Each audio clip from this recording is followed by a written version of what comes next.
ایک شہد کا قطرہ زمین پر گرا ہوا تھا۔ ایک چیونٹی نے اسے چکھا، اسے مزہ آیا، طلب بڑھی، پھر چکھا، مزید طلب بڑھی، زیادہ سے زیادہ حاصل کرنے کی طلب، اور وہ اس میں کود پڑی۔ یہ کیا؟ پاؤں چپک گئے، باہر نکلنا ناممکن، اور اس کی وہیں پر موت ہو گئی۔ لذت کی طلب نے اس کی جان لے لی۔ کسی بزرگ نے کیا خوب کہا تھا کہ دنیا شہد کے ایک بڑے قطرے کے سوا کچھ نہیں۔ جو حسب ضرورت چکھ کر آگے بڑھ جاتا ہے وہ فلاح پا جاتا ہے، اور جو اس لذت میں ہمیشہ کے لیے کود جاتا ہے پھر ہلاکت اس کا مقدر بن جاتی ہے۔ اوپر دی گئی اس تصویر کو غور سے دیکھیے گا، کیا سمجھے؟ اس کا مطلب ہے کہ جس چیز پر آپ توجہ دیں گے وہ گرو کرنا شروع ہو جائے گی، اس کی نشو و نما ہونا شروع ہو جائے گی۔ اب یہ آپ پر ہے کہ آپ اپنی زندگی میں کیا بڑھانا چاہتے ہیں۔ اللہ سے امید، فکر، نا امیدی، احساس کمتری یا اندیشے۔ ڈپریشن کی وجہ مایوسی، مایوسی کی وجہ نا امیدی، نا امیدی کی وجہ توقعات، ایکسپیکٹیشنز۔ شوہر نے سمجھا نہیں، بیوی نے ساتھ دیا نہیں، دوست نے مدد کی نہیں، سسرال نے عزت کی نہیں، استاد نے موقع دیا نہیں، ماں باپ نے میرے لیے کچھ بنایا نہیں، بھائی نے احساس کیا نہیں۔ ہم دوسروں سے امیدیں لگاتے ہیں، پھر وہ پوری نہیں ہوتی اور ہم دل چھوٹا کر لیتے ہیں، ڈپریشن میں مبتلا ہو جاتے ہیں، خود کو بیمار کر لیتے ہیں۔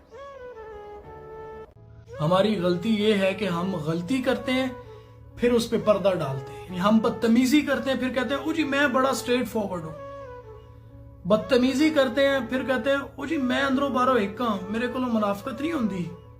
ہم لفظوں کے تیر چلاتے ہیں پھر کہتے ہیں او جی میں آؤٹ سپوکن ہوں۔ ہم دل دکھاتے ہیں پھر کہتے ہیں او جی میں تے اگلے بندے دے منہ تے کر دینا، میں نہیں ڈردا کسی کو۔ ہم کسی کی عزت کی دھجیاں اڑاتے ہیں اور پھر کہتے ہیں او جی میں دل کا برا نہیں ہوں۔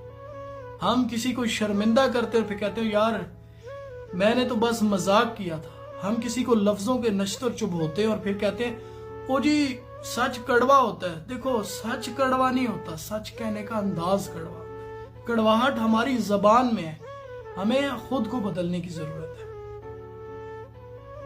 آج دی جنریشن دا مینوں نہیں سمجھ آ رہی میں کی کہاں، لیکن پرانیاں بزرگاں دیاں گلاں ہی اور سگیاں، نکیاں نکیاں گلاں سمجھانیاں تے ذہن سازی بھی کرنی تے شخصیت سازی بھی کرنی۔ دسنا کہ کوئی باہروں ملن آئے تے ایویں بہ کے ہاتھ نہیں ملائی دا پتر، یہ غرور دی نشانیاں تے غرور اللہ نو پسند نہیں ہے۔ روٹی کدی ڈگ جانی تے نانا پتر رزقا چاہ کے صاف کر کے چوم کے تے متھے نہ لا، رزق دا لینی نہیں کری دا، اللہ ناراض ہوندا ہے پتر۔ تے سمجھانا کہ رزق وچ نقص نہیں کڈی دے۔ کتنی اذیت ہوتی ہے نا جب کسی کو چاہا جائے، اسے سر آنکھوں پہ بٹھایا جائے، اسے محبت دی جائے اور غلطی نہ ہونے کے باوجود بھی اس سے معافی مانگی جائے، اسے مان سے منایا جائے اس ڈر سے کہ کہیں وہ دور نہ ہو جائے، لیکن وہ آپ کی اذیت کو نہ سمجھے، آپ کے سارے مان توڑ دے، آپ سے منہ موڑ لے، تب کتنی اذیت ہوتی ہے نا۔